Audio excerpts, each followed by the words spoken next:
America Looks Abroad.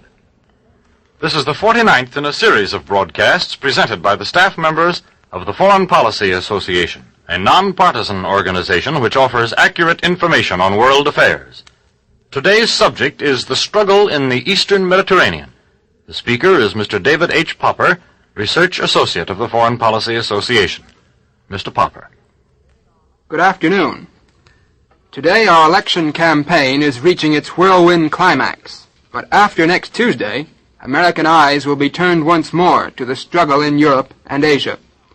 The most recent maneuver of the fascist powers, Italy's attack on Greece, brings to 10 the number of countries penetrated by the Axis armies since the war started in September 1939. Exactly what is happening in Greece is still concealed by a barrier of censorship and a smokescreen of rumors. It is evident, however, that only minor military operations have so far been undertaken.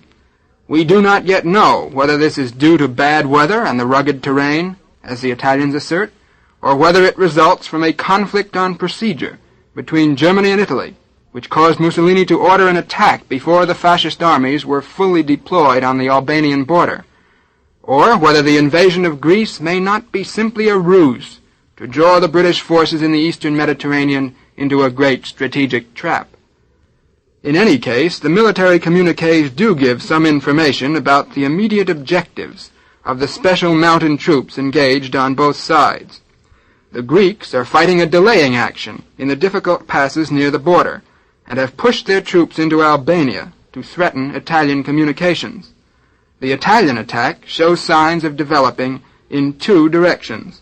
First, it is moving southward, parallel to the coast so as to isolate Corfu, Cephalonia, and other strategic islands opposite the foot of the Italian boot, which might serve as jumping-off points for British forays against Italy. If this proves to be the main line of advance, the Italian forces might soon reach the Gulf of Patras in Corinth, which divides Greece almost in two, and then, with support on the sea and in the air, turn eastward toward Athens to split Greece in half. At the same time, a second fascist column has begun to strike eastward from Albania, toward the town of Florina. From this point, a railroad winds its way to the great port of Salonika, which the Allies occupied during the 1914 war. Salonika is important both because it serves as a commercial outlet for a good deal of the Balkans' foreign trade, and because it is only 150 miles from the Dardanelles, a key point in the strategy of the Eastern Mediterranean. Italy needs more bases in this area. Once in control of Greece, the Italian Navy and Air Force could put much heavier pressure on the British fleet and the troops in Egypt. The line of supply for the Italian army in Libya and Egypt, which is now subject to damaging attack by British men of war, could be given greater protection. On paper, the odds against a successful Greek resistance are nothing short of overwhelming. The Italians are said to be using 10 or 11 divisions, totaling 180,000 to 200,000 men, and may easily have allocated 500 airplanes to support the advancing army. Munitions and supplies should be fully adequate for a campaign of a few weeks. On the Greek side, it is doubtful if even 125,000 men can be equipped and maintained in the field for any length of time. The Greek armaments are on the whole antiquated. The Air Force, amounting to 100 to 200 planes, is largely obsolescent and is not believed to possess large fuel reserves. Anti-aircraft guns are almost completely lacking, and the Navy is negligible. Even the political situation inside the country may be a drawback to effective resistance. Since August 1936, dictatorial power has rested in the hands of General John Metaxas, who was consistently favorable to the Axis before the outbreak of the war. Notwithstanding Metaxas' policy of repression, the country has remained a hotbed of political intrigue, with the old Venezuelist elements favoring a restoration of parliamentary government, and King George II, British by birth, seeking closer ties with the Western democracies.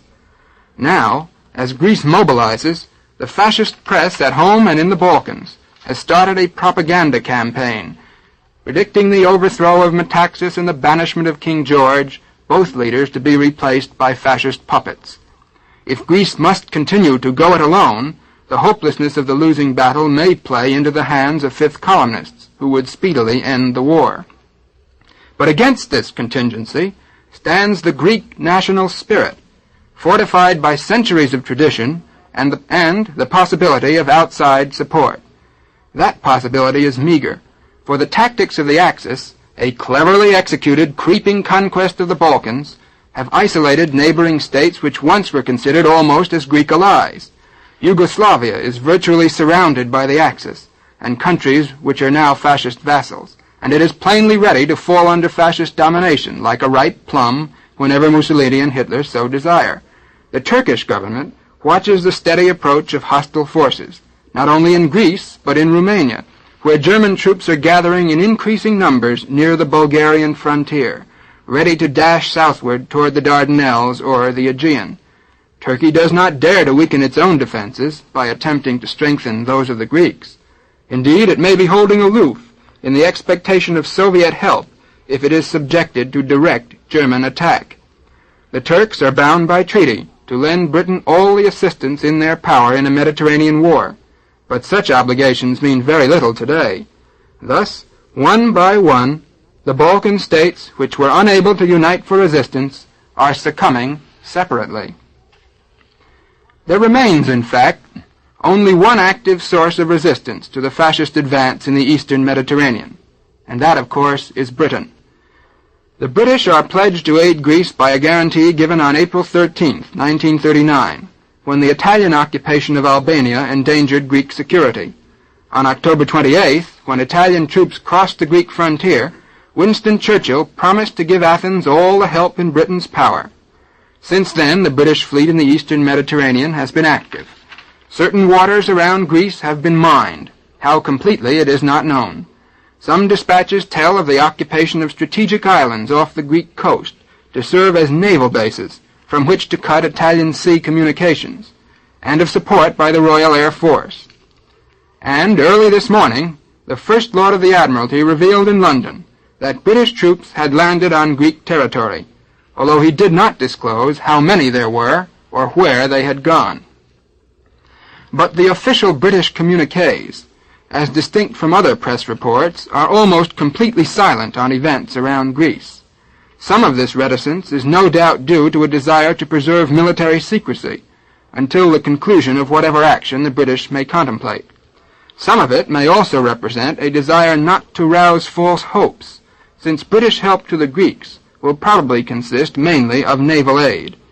For ever since the French yielded to Hitler, the British have been carrying a terrific burden in the eastern Mediterranean. The crack French force in Syria under General Weygand, which was supposed to come into action at just such a moment as this, is disintegrating in idleness. The British Middle Eastern Command, seriously outnumbered, is fighting against the Italians in the desert wastes of western Egypt, and further south in the colonial territories around Ethiopia. In spite of great handicaps, the British have thus far put up a successful defense. Marshal Rodolfo Graziani, who leads the Italian troops invading Egypt, has been hampered by British interference with his sea line of supply from the homeland, and harried by the planes and the motorized desert corps of his enemies. It is quite possible that the Italians began operations in Greece precisely in order to draw the British forces away from Graziani and thus make his task easier.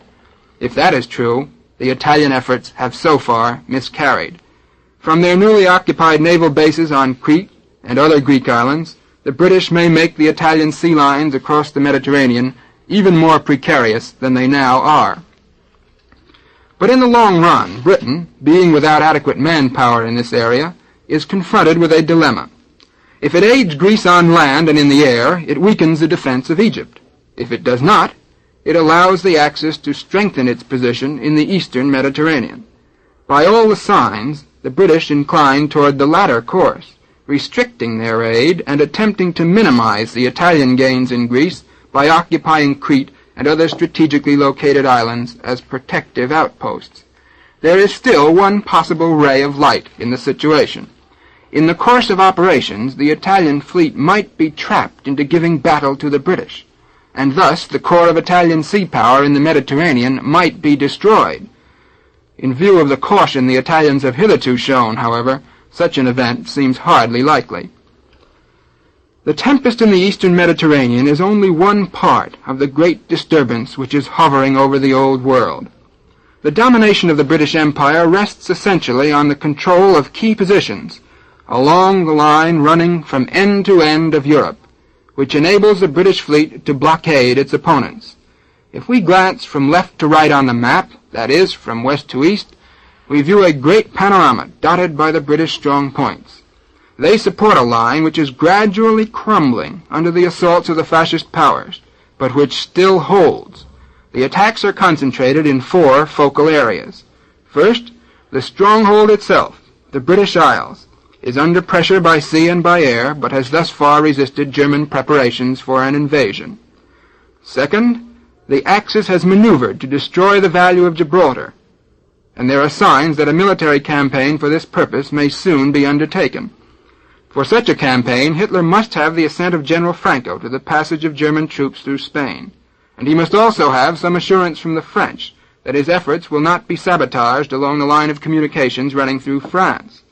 The Führer's conversations with Franco, Pétain, and Laval during the past 2 weeks may not have ironed out all the difficulties inherent in this project, but they have secured a pledge of general collaboration in European affairs from the French government. Meanwhile, a political struggle is going on in France over aid to Germany, by such methods as placing French naval bases and ships at Hitler's disposal. To take the fortress of Gibraltar would be a difficult task, but to make it useless as a base for the British fleet would be relatively easy. Air bases and heavy artillery on the Spanish mainland and across the straits in Morocco would make the waters around Gibraltar much too dangerous for British vessels. In the event that Gibraltar is surrounded, the British might still continue their blockade of the Mediterranean, from a base in Portugal or Madeira, or even from England itself. But such a blockade could hardly be completely effective. The third position along the British lifeline subject to attack is the eastern Mediterranean area. There, as we have seen, the Italian pincers is attempting to squeeze Greece and Egypt in its grasp, and thus gain control of the Suez Canal. If the Italian drive succeeds, Britain will be cut off from its Asiatic empire, except via the Cape of Good Hope, and the Italians will restore sea communications with their East African possessions. German and Italian sea raiders and merchant vessels will eventually have free access to the Red Sea and the Indian Ocean. Fourth, the German drive in the Balkans, which is being intensified on the heels of the Grecian campaign, seems more and more clearly to be directed across the Dardanelles and into the Middle East itself. Here the principal stake is the great oil reserve in territories largely under British control. Beyond Syria and Turkey lies Iraq, the land of the Garden of Eden, with an annual output of over 4 million tons of crude oil. Beyond Iraq lies Iran or Persia, with an annual production of over 11 million tons. If the Axis powers could gain control of these regions and ship the oil back to Europe by water, their fuel problems would be solved. Or, as an alternative, the Soviet Union might be given a free hand in this area in return for its acquiescence in Axis advances elsewhere. But in any case, penetration through Turkey would provide a direct totalitarian threat to India in exactly the same way as the old Berlin to Baghdad railway project before the last Great War. Hence, Britain is threatened at all 4 vital points on its far-flung line of empire. At these points, and at these only, is it possible to perpetuate the vast naval blockade on which the British rely for victory in the long run. That is why the fate of the soldiers and sailors who fight today in the eastern Mediterranean, under the Union Jack, is so crucial for Britain, and in the last analysis, for all the independent nations of the world. Mr. David H. Popper, Research Associate of the Foreign Policy Association, was today's speaker in the series America Looks Abroad. If you would like a free copy of this talk, address your request to the Foreign Policy Association, number 22 East 38th Street, New York City, or in care of the station to which you are listening. The Foreign Policy Association is a nonpartisan organization open to all who are interested in American foreign policy. It offers accurate information on current world happenings. In the world of today, foreign affairs are your affairs.